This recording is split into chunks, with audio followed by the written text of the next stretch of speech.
किस विकसित राष्ट्र की परिकल्पना करते हो, किस विकासशील भारत की बात करते हो? आप उसको कंपैरिजन करते हो आज के दौर में।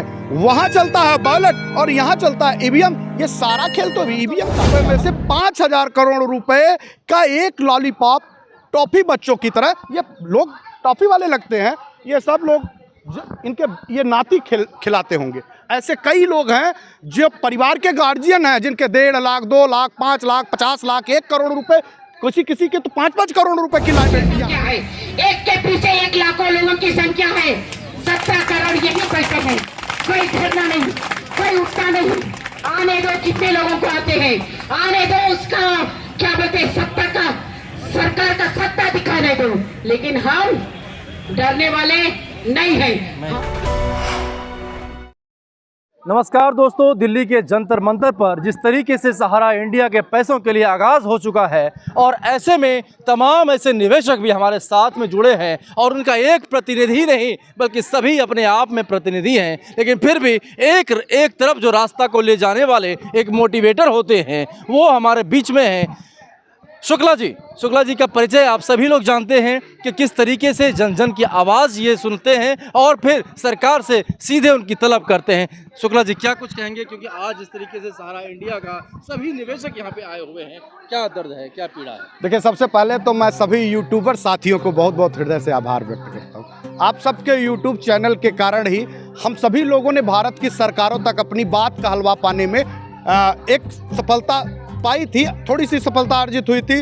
भारत की सरकारों को लगने लगा था कि सहारा पीड़ितों का भी मुद्दा है। अमित शाह जैसे लोग जो चाणक्य की भूमिका अदा करते हैं, जो सभी लोगों को मुझे लगता है कि इस देश के तमाम उन पीड़ित शोषित वंचितों की तरफ आस की उम्मीद है।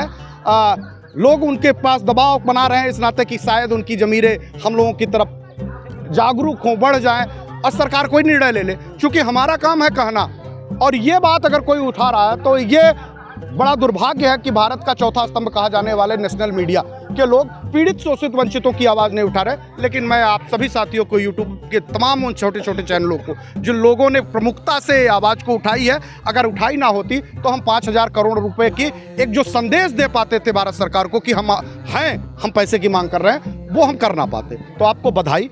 और दूसरा, हम जंतर मंतर पे सिर्फ इस नाते आए हैं कि भारत की सरकार के वादे कहाँ गए, क्या हुआ तेरा वादा? आपने चुनाव जीतने के लिए एक बड़ा हथकंडे का प्रयोग करने की तैयारी करी थी और देहरादून में चुनाव से पूर्व विधानसभाओं से आपने एक घोषणा करी थी। जब जंतर मंतर से होते हुए हम लोग मध्य प्रदेश में एक बड़ा आंदोलन कर रहे थे, तो आपको मध्य प्रदेश चुनाव हारता दिख रहा था। तो उस समय आपको डर लग रहा था कि कहीं भारतीय जनता पार्टी की नैया डूब ना जाए। आपने आनन फानन में 5,000 करोड़ रुपए सॉलिसिटर जनरल को भेज करके सुप्रीम कोर्ट से सहारा सेबी के खाते से मंगवाया, जिसके लिए हमने कभी मांग भी नहीं करी थी। बड़ा आश्चर्य की बात है, हम तो मांग कर रहे हैं 4 सोसाइटियों का, जिसमें 1.5 लाख करोड़ रुपए हैं, और 1.5 लाख करोड़ रुपए में से 5,000 करोड़ रुपए का एक लॉलीपॉप टॉफी बच्चों की तरह, ये लोग टॉफी वाले लगते हैं, ये सब लोग इनके ये नाती खिलाते होंगे। ऐसे कई लोग हैं जो परिवार के गार्जियन हैं, जिनके 1.5 लाख, 2 लाख, 5 लाख, 50 लाख, 1 करोड़ रुपए, किसी के तो 5-5 करोड़ रुपए की लाइबिलिटियां हैं। देना है उनको, वर्ग संघर्ष हो रहा है। और लाइबिलिटियां ऐसी है कि ये लोग अपने मुंह छुपाए घूम रहे हैं। मुंह छुपाए नहीं, 4,000 इन्हीं के भाइयों ने आत्महत्या करी है और ऑफिसों में जाकर पेट्रोल उड़ट लिया है अपने ऊपर। ये भारत की सरकार को भी नहीं दिखता और भारत की बड़ी कहे जाने वाली गोदी मीडिया को भी नहीं दिखता। दिखता किसको है? मैं फिर साधु बात दूंगा कि छोटे यूट्यूबर साथियों को, जिन लोगों ने हमारी पीड़ा को बड़ा बनाया है। हमारी संख्या आज आपको कम दिखती है, लेकिन हमारे आंदोलन के आंकड़े बताते हैं कि जिस दिन सरदार भगत सिंह की भूमिका में खड़े होने वाले लोग स्वयं जागृत हो जाएंगे ना, भारत की सरकार, भारतीय जनता पार्टी कहे जाने वाली लोग जो पूरब की तरफ मूव करेगी। अभी तो आपने अपनी बात कर ली, आप एक बड़े घमंड में हैं कि हमने 3 राज्यों का चुनाव जीत लिया।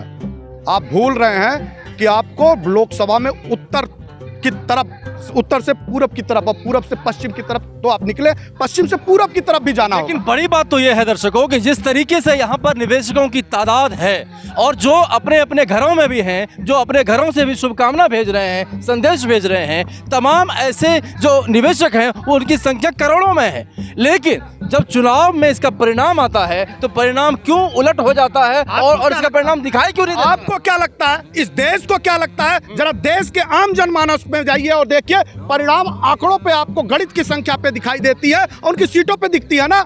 जाइए गांव और क्षेत्र के मतदाताओं के बीच में, चाहे उत्तर मध्य प्रदेश हो, छत्तीसगढ़ हो, राजस्थान हो, जाइए गांव गरीब के आंकड़ों के बीच में, वहां पे वो जनता वोट नहीं दी, वो वोट उनके क्या बोलते हैं उनका, ईवीएम बोलता है, ईवीएम बोलता है उनका। ईवीएम जो होता है ना, वो ईवीएम दम हो भारत की सरकार को।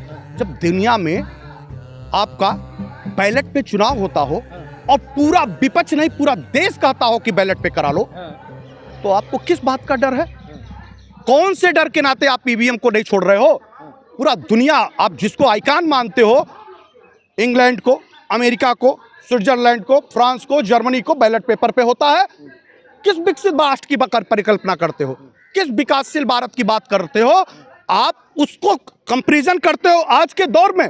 वहां चलता है बैलेट और यहां चलता है ईवीएम। ये सारा खेल तो ईवीएम का है साहब।